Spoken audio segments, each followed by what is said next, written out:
For over 2 decades, millions of people have watched a show about, well, basically just six friends drinking coffee. Yeah, just hanging out on an orange couch. Right. But beneath those cozy couches and, the laugh tracks, there is this chaotic, really messy survival guide to true adulthood, just hiding in plain sight. Oh, absolutely. So welcome to this custom-tailored deep dive. Our mission today, for you listening, is to explore a very specific collection of moments from the hit show Friends.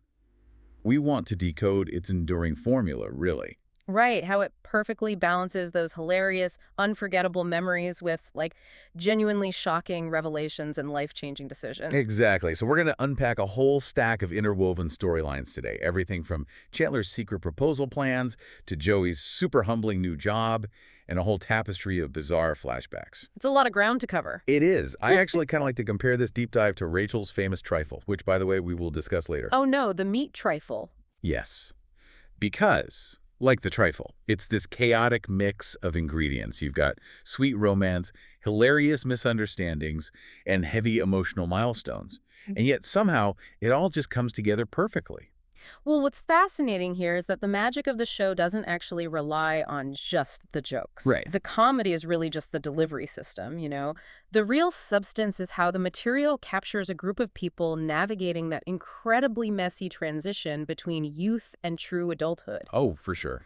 And they're doing it by relying entirely on their chosen family. The stuff we're looking at today is basically a masterclass in how those specific bonds are tested and strained and ultimately solidified. Okay, so to understand where these characters are going, Mhm. we first have to look at what forces them to reflect on where they've been. Yeah, you have to look backward first. Right. So Rachel discovers that Barry and Mindy are getting divorced.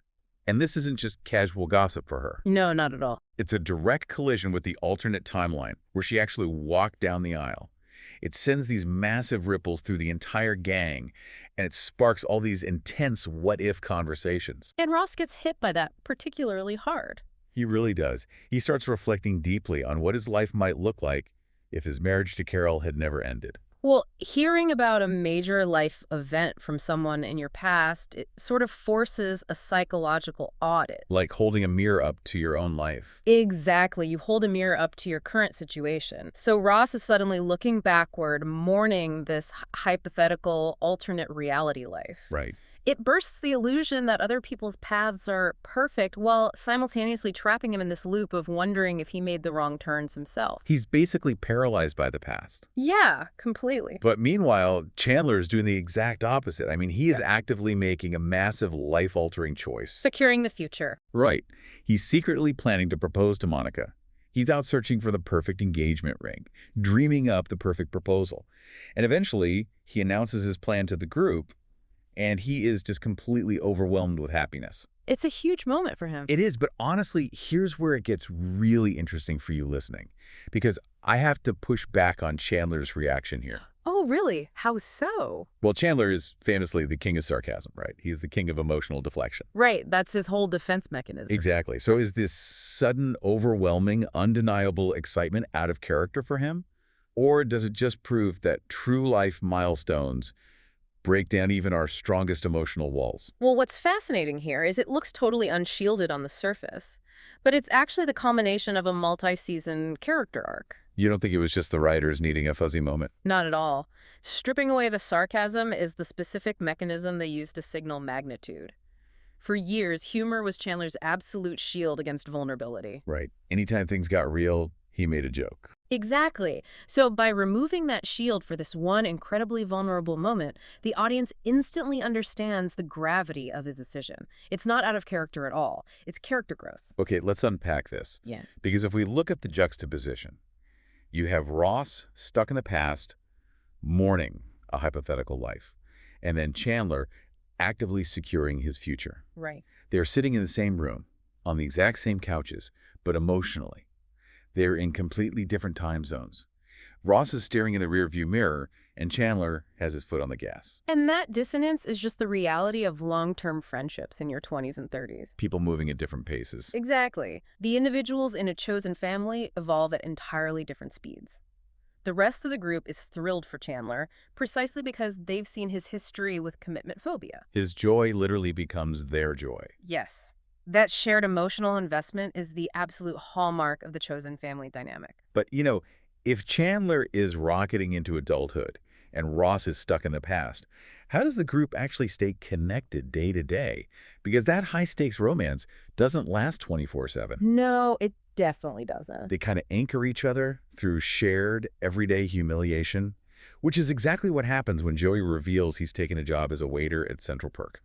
The pacing there is just brilliant. It really is. Joey is super embarrassed about it at first. Right, because just as things get too heavy with the marriage proposals and all that heavy divorce talk, the show grounds the characters. It gives them this incredibly relatable everyday reality check. Yeah, swallowing your pride for a paycheck. We've all been there. It's a universal rite of passage. And for you listening, just imagine the sociology of this specific scenario. Taking a job at Central Perk isn't just taking any service job for Joey. No, it's their spot. Right. It's like having to take a humbling gig at the exact same coffee shop where you hang out with your most successful friends just to survive. Central Perk is their sanctuary. It's their living room. Yeah, and having to put on an apron and serve muffins in your own sanctuary completely shifts the power dynamic of the friend group. It's a collision of your private financial struggle and your public social life. Exactly. It forces him to confront his own ego on a daily, basically hourly basis.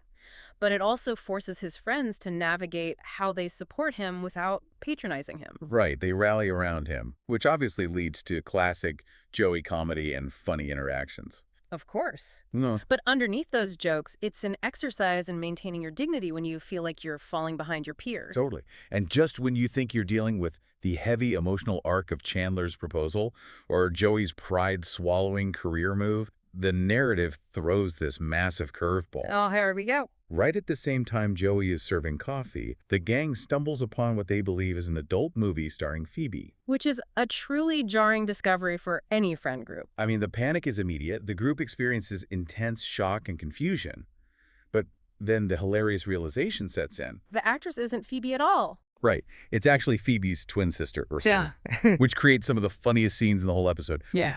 But why introduce something so taboo into a cozy sitcom environment? Well, the evil twin trope is basically a psychological pressure valve. A pressure valve. Yeah.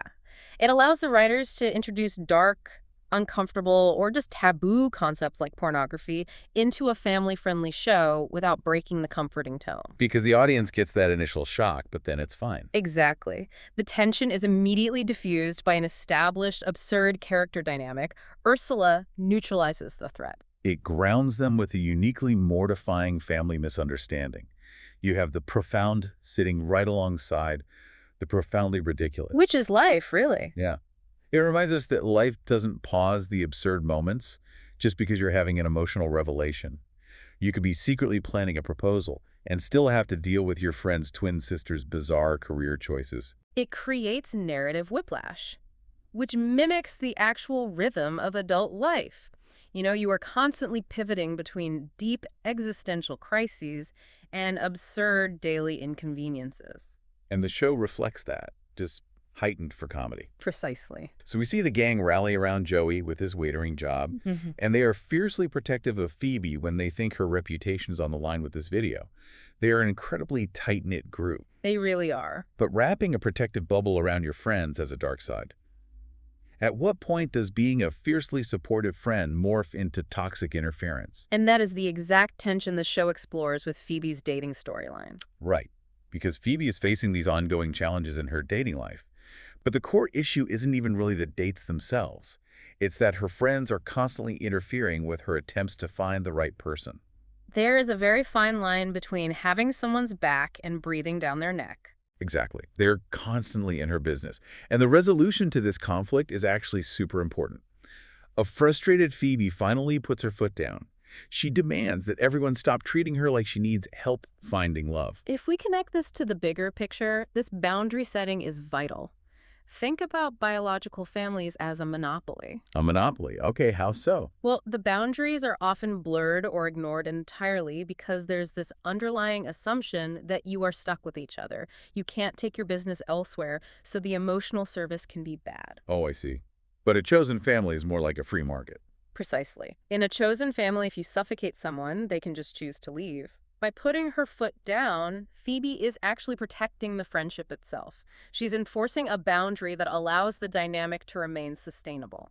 Because they're stepping in out of love. Right. Right. They want to protect her from getting hurt. Sure. But by doing so, they're stripping her of her agency. It's like, we love you so much, we're going to micromanage your heart. Which doesn't work for anyone, especially not Phoebe. Right. Phoebe is too free-spirited to survive in a cage, even a cage made of good intentions. She tells them to back off, and importantly, they have to listen. And that acceptance of the boundary is the mark of a mature relationship. Her friends realize that for a chosen family to survive long-term, individuals must be allowed to maintain their autonomy. They have to be allowed to make their own romantic mistakes. Yes, without committee oversight, it allows the whole friendship to recalibrate. So even with these shifting boundaries, and even with Chandler moving toward marriage and Joey swallowing his pride, the ultimate glue holding this group together isn't just, their daily coffee dates. Right. It's their shared history of utterly bizarre, unforgettable memories. The sources highlight a collection of classic Friends moments that fans just love. And when you look at the sheer variety of them, it is wild. We're basically looking at the tapestry of their shared chaos. That's a great way to put it. I mean, we've got Ross and Rachel's surprise drunken Vegas marriage. We have Phoebe's hilarious existential fear that she might die following his psychic's prediction. Oh, the psychic prediction. Yeah. Then there's Joey's romance with Janine. And of course, the big one, Rachel's unforgettable, catastrophic trifle disaster. The legendary dessert. The dessert that mistakenly combined a layer of custard with a layer of beef sautéed with peas and onions. It's just so iconic. But really, this collection of flashbacks serves as the ultimate thesis statement for the show. How so? When you analyze human connection, you realize that true friendship isn't built on pristine, picture-perfect moments. A flawless Tuesday lunch doesn't forge a permanent bond. Right. I call this the trifle principle. Yeah. So what does this all mean for you listening? It means enduring a shared, well-intentioned disaster builds significantly stronger psychological bonds than a flawless victory. I love that, the trifle principle. Think about the trifle. Ross literally says it tastes like feet. It is a culinary nightmare. But they all find a way to navigate around it or pretend to eat it, because protecting Rachel's feelings, or just managing the chaos together, is more important than the gross food. It's a performative act of loyalty. When they get blackout drunk and married in Vegas, or when they force down a meat pudding just to spare a friend's feelings, they are proving to each other that their connection can withstand catastrophic failure. Yeah, they endure these ridiculous situations, and because they endure them together, the bonds become unbreakable. Exactly. And here's where it connects back to the beginning. That principle mirrors Chandler's proposal perfectly. A marriage proposal is supposed to be this pristine, flawless event, but Chandler's journey is messy. Very messy. He has to hide it. He deals with the ring logistics. He has to navigate his friends finding out and almost ruining the surprise. But the mess doesn't ruin the magic. The mess is the magic. It's what makes the victory of the proposal feel earned. Because perfection is alienating. Vulnerability and shared survival, even just surviving a bad dessert, that creates resonance. Totally. The show really demonstrates an alchemy of friendship, romance, comedy, and these unforgettable memories. It's that specific alchemy that guarantees heartwarming emotions right alongside the laughs. Absolutely. Let's summarize the mechanisms we've unpacked today. We started by analyzing the psychological impact of Barry and Mindy's divorce and how it sparked the gang to confront their alternate timelines. Right. Contrasting that nostalgia with Chandler's active push toward his future with Monica, we noted how stripping away his sarcasm highlighted his character growth. And it proved that true life milestones break down our strongest emotional walls. Then we looked at the sociology of the coffee shop, showing how Joey's humiliating job as a waiter grounded the group with a relatable reality check. While also exploring how the show uses sitcom pressure valves, like the absurdity of the Ursula Tate, to balance out those heavy emotional arcs. Yes. We also dissected the free market of chosen families. Phoebe's boundary setting taught us that true friendship requires autonomy. You cannot micromanage the hearts of the people you love. And finally, the trifle principle. The trifle principle. Enduring shared, well-intentioned disasters builds stronger psychological bonds than any flawless victory.